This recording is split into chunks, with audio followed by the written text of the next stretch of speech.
Hey race fans, it's Taylor and welcome back to Above the Yellow Line, the show where we talk all about the NASCAR Cup Series, and we kicked off the season with the Daytona 500 last weekend. Pretty exciting stuff, and I'm here with first-time guest of Above the Yellow Line, David Strachan, for the first time. So David, welcome to the show, and you were there at the 500, so we'll talk about that in a minute, but how are you? I'm doing very good. It was just an amazing experience going to that track, but thank you for having me on the show. Absolutely. Well, like I said, we'll get into your at-track experience. I'm really curious to hear that because I have my opinions on the broadcast, and you probably have your opinions at the track. But for now, are you ready to just recap the Daytona 500? When it came to the first part of the stage, I feel like the first part of the stage for the Daytona 500 was at least a bit of exciting because we didn't really see them freight train that much when it came to the actual first stage because they were taking a lot of things at risk. But I think after the crash at the end of the first stage, they started taking things a little bit more safe, and you saw them train a lot more up until the end of the second stage. And then when the third stage came, it just broke loose. Oh yeah.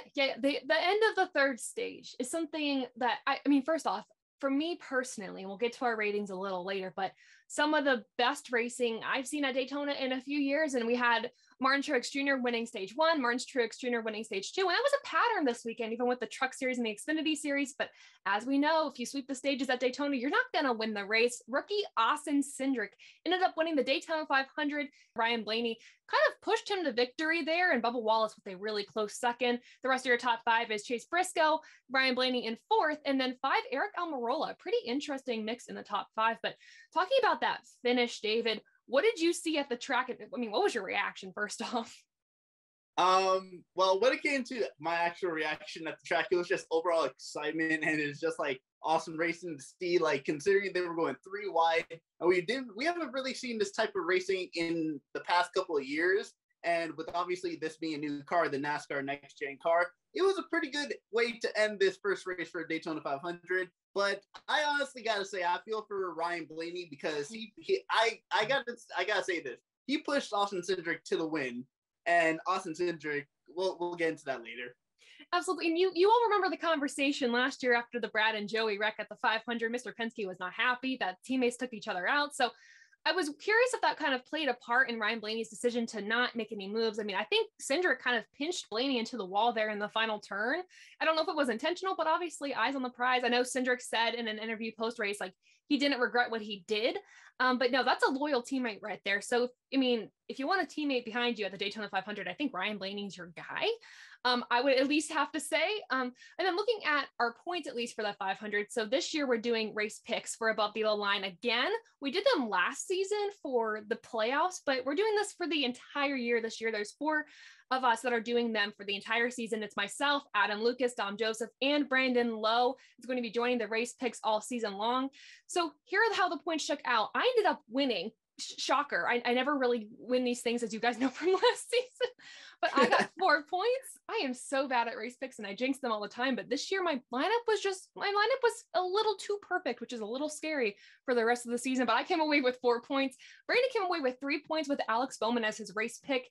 Dom with 2 points for Kevin Harvick, and Adam with 1, Denny Hamlin. I think all 3 of them ended up wrecking during the race. Brad Keselowski caused the wrecks during the race. So a little bit unfortunate there, but let's talk about your at-track experience. Points aside, placements aside, you talked about the racing you saw in stages 1, 2, and 3, but kind of being back at the track and I think a sold out crowd at the 500. What was the atmosphere like for that weekend? It was absolutely insane. I got there for the pre-race ceremony, so I got to see the driver introductions. I got to see the performances by Luke Combs.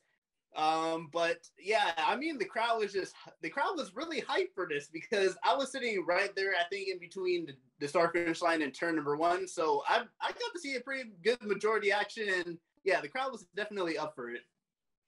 Yeah, I wish I was there. I saw just the sea of people. Now I am jealous you were there for Luke Combs. Luke Combs is one of my favorite singers. So a little bit jealous of you there, but it is a race that you really wanted to be at the home side perspective of things. I don't know how much you heard about the broadcast, David, but I kind of coined this the commercial 500. Now, clearly we need sponsors to carry the broadcast to pay for it. And that I understand. But a big topic of discussion on the internet during the entirety of the race was the amount of commercials, 2 of them actually happening in the first 2 cautions of the day. As soon as they happened, the third one was kind of an advertisement for a Busch Beer sweepstakes. And it was like a side-by-side commercial. They ended up starting it. And that's when I think Tyler Reddick ended up spinning in the third stage.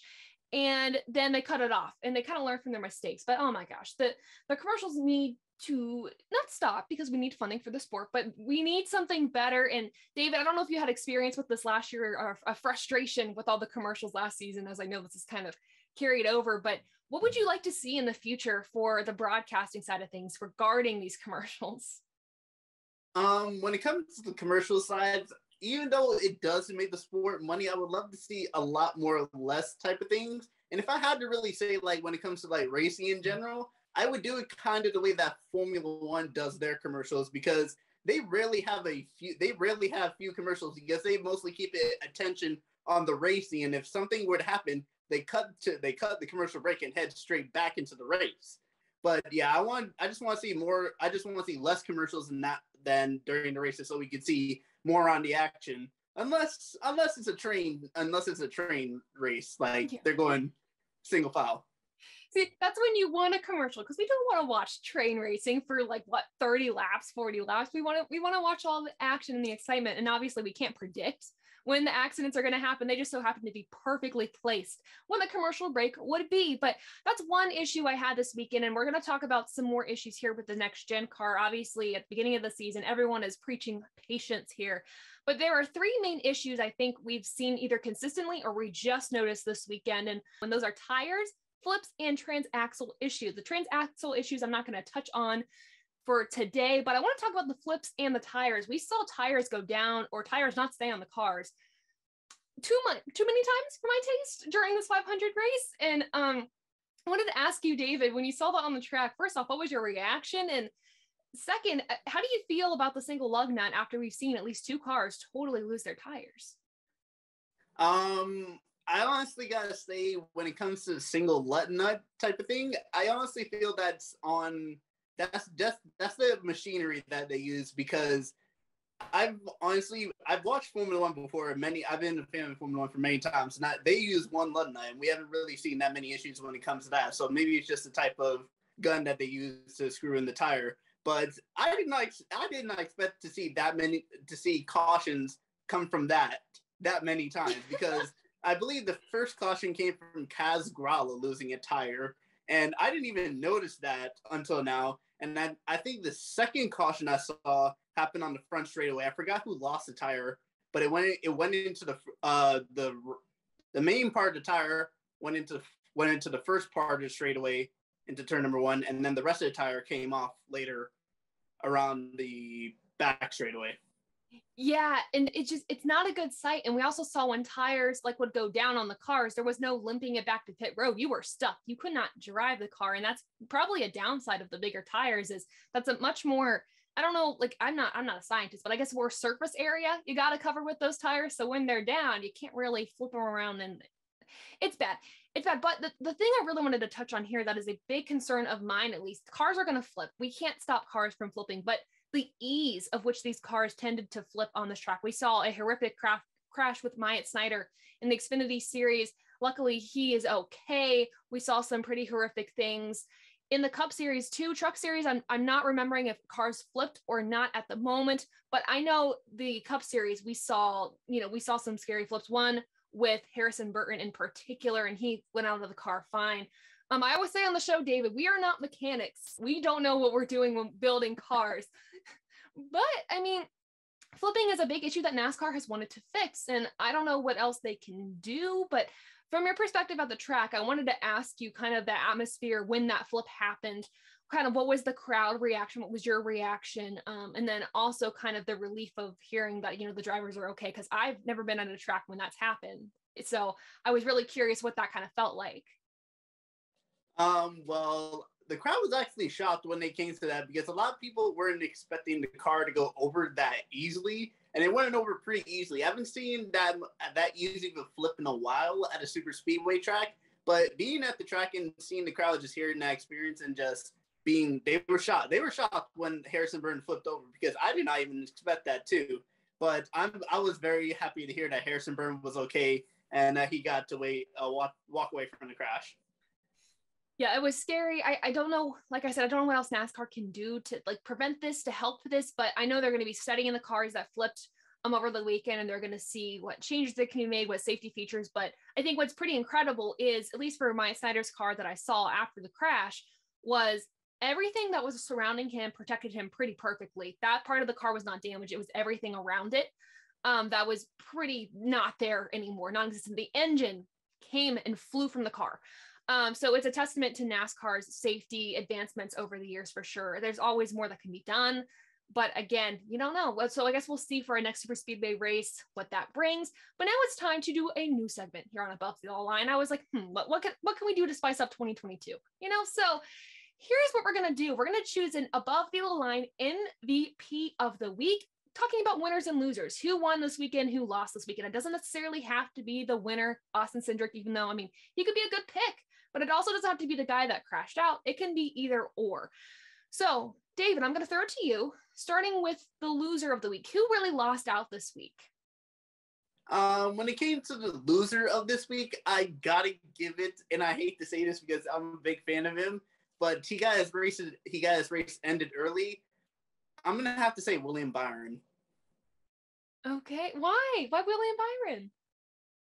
I just feel like William Byron, yes, he has won at Daytona before, and I want to see him do good, but he's in that 24 car, and considering the fact that even Alex Bowman, Chase Elliott, and Kyle Larson, the pollster of the race, was like up there, and William Byron just needs to be in the right moments most of these times, and it just seems like he's not in the right moments some of these times. So there's a lot of drivers that had like tough days, but I gotta give it to William Byron for the loser of this race. That's not a bad pick, actually. I was a little disappointed, actually, in William Byron. And even, too, Alex Bowman. I expected a little more from him just because he was really fast during qualifying. So, but yeah, Hendrick Motorsports as a whole, I was kind of like, man, they all but wrecked out. And Chase Elliott was kind of the lone wolf at the end there. But my losing picks this week, I have two, kind of. One would be Stenhouse. My God, he led a good portion of the last kind of stage of the race.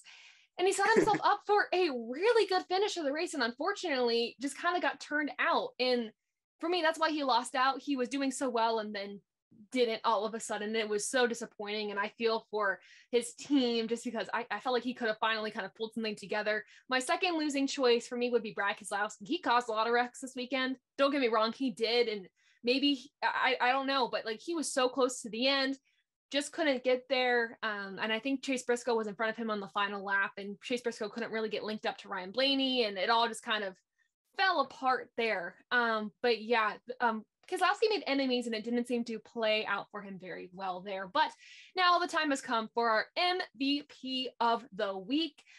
David, I will let you go first. Who was your above the line MVP of the week?